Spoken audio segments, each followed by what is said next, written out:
Eric Hayes says, why is Biden taking to other dictators for oil and energy when we have it just changed policy decisions, open up and drill, etc.? This is just plain wrong and not smart. Even now, after making the statement today rejecting Russia oil, still taking renewable energy only in the U.S., why is he just plainly making the painful on America? That is the message you are getting from the right wing, and it is an ignorant message, brother Eric. I want you to listen to what cognitive dissonance looks like. What I'm going to play you now is that exchange between Jen Psaki and Peter Doocy. Again, cognitive dissonance. And you are working yourself following the people who inform you into a world of cognitive dissonance. Listen to this exchange and then we'll go about it a bit further. Check this out. Go ahead. Thank you, Jen. It sounds like you guys are blaming Putin for the increase in gas prices recently, but weren't gas prices going up anyway because of post-pandemic supply chain issues? Well, I think there's no question that, as we have seen, and outside analysts have conveyed this as well, the increase and the anticipated continued increase, which is, I think, what some of your colleagues were asking about, that is a direct result of the invasion of Ukraine, and also there was an anticipation of that was factored in as gas prices have gone up. So you say that you're going to do everything that you can to reduce the impact that high gas prices have on Americans. We're asking other countries to think about maybe pumping more oil. Why not just do it here?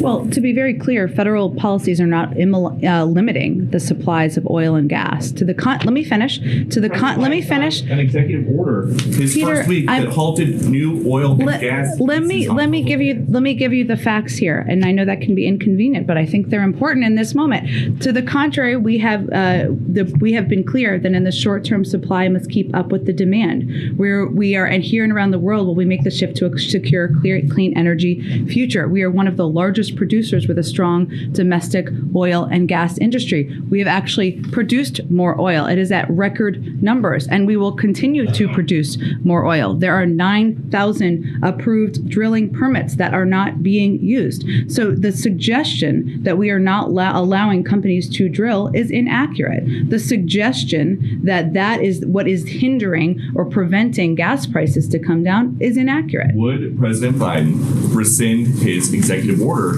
that halts new oil and natural gas leases on public lands? Well, 90% of them happen on private lands, as I'm sure you know, and there are 9,000 unused approved drilling permits. So I would suggest you ask the oil companies why they're not using those if there's a desire to drill more. Would President Biden ever undo his executive order that stopped the construction of the Keystone XL pipeline? Are you suggesting that would solve the gas prices issue? Well, do you think that would maybe affect prices faster than getting the whole country off of fossil fuels? I actually don't think it would. The Keystone was not an oil field. It's a pipeline. Yeah. Also, the oil is continuing to flow in just through other means. So it actually would have nothing to do with the current supply imbalance. So gas prices are approaching an all-time high per gallon.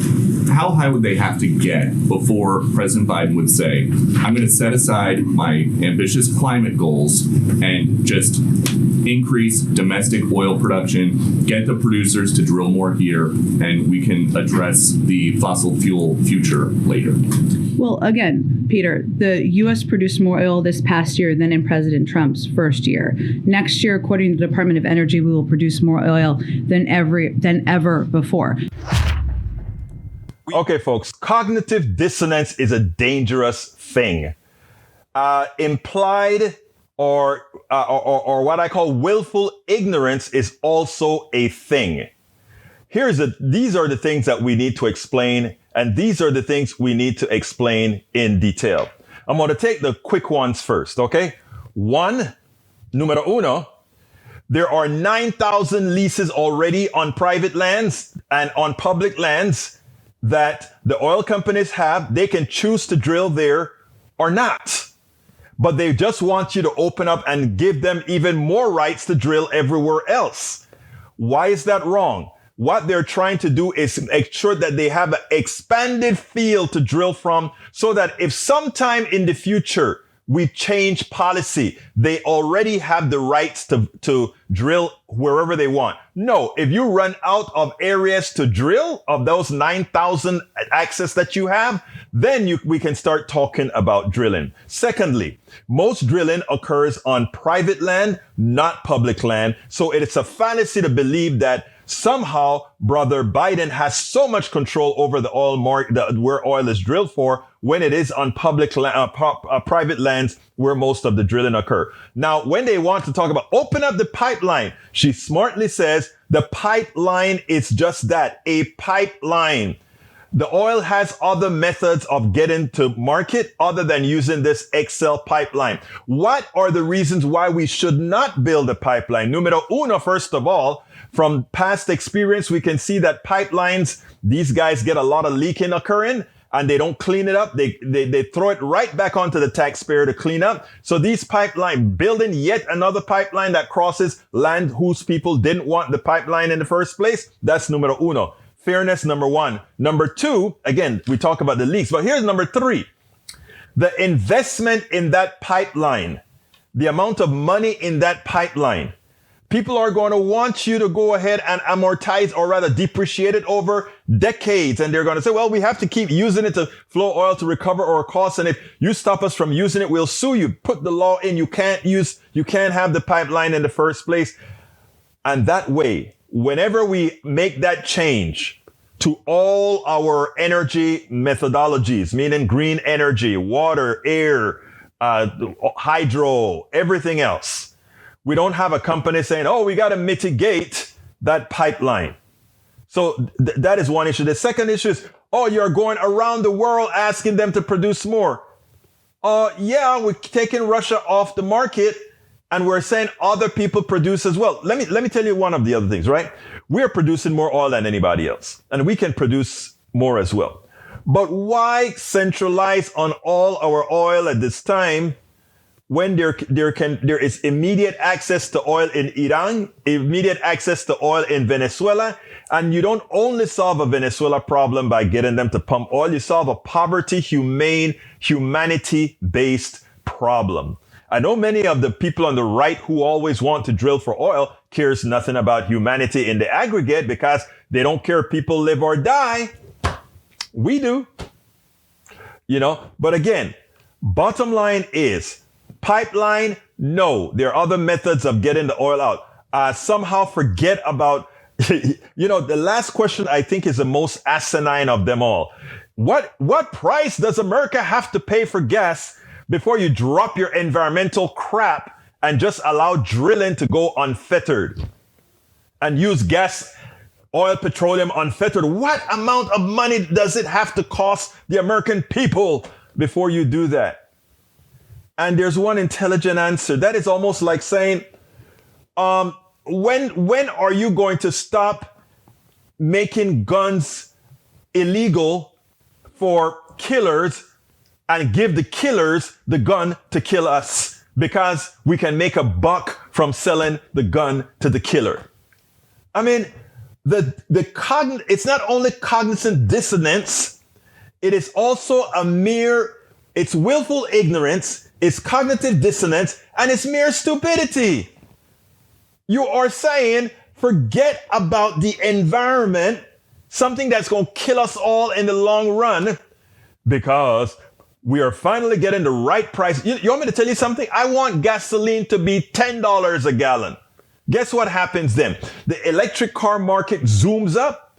And not only does the electrical car market zoom up, but also, we don't get as much killer benzene. We don't get as much killer, all these things that go into the lungs that not the oil company pays for, not the person driving their car with the gas mobile pays through, but all of us through our insurance policies, through our health care, have to pay for the scourge created by whom? The oil companies. The price of gas isn't $4 a gallon. You wanted it to be $1.85. You wanted it to $2. All that was a ripoff for the insurance company, because you get it to $1.85 and a lot of people buy a whole lot more gas. You get it to $4, you get a lot of people buying less gas. But guess what? You also get less sick people. And I'm not talking about climate. I'm not even talking climate change. I am actually talking lung cancer. I'm talking about emphysema. I'm talking about all the things that we have by having an increased amount of pollution. You remember during the pandemic, what happened? When we all stopped driving, remember what Paris looked like? Remember what Beijing looked like? You could see the blue skies. You could breathe. You no longer got asthma. So please, people, get rid of your cognizant dissonance, get rid of your ideology, and start thinking about humanity. It is inhumane to want to kill. It is inhumane. And when you say, if the price of gas gets too high, let's just kill everybody by increasing these things, that's what you're saying. I mean, I am saying it in a graphic form, but that's what it really is. And, you know, sometimes, you know, at one of the organizations that I'm at, sometimes they don't like the way I say things, right? Because, you know, we like to have, we are very civil. But, you know, sometimes civil can make something that is chronically evil look less than. You know, we make it seems like, oh, whether to have for-profit delivery of healthcare versus public social healthcare is somehow debatable. It is somehow that it's either this or that, and even if the private sector costs more for healthcare, because we have choices, that's the price we pay for choices, and that's just what we want. We can have that. But Americans don't understand that this is a policy of killing people, right? So if you just put it that way as a choice, you can decide if you want healthcare by the private sector or healthcare by the government. You know, it's a choice. It's not a choice. You're choosing between life or death. You're choosing between the life of many of your fellow American citizens and death. That's what you're doing. It's not a choice. We spend a lot of time deconstructing the news, trying to parse it into a form that everybody can understand. We try to find those little nitpicks where it flies above the fray, etc.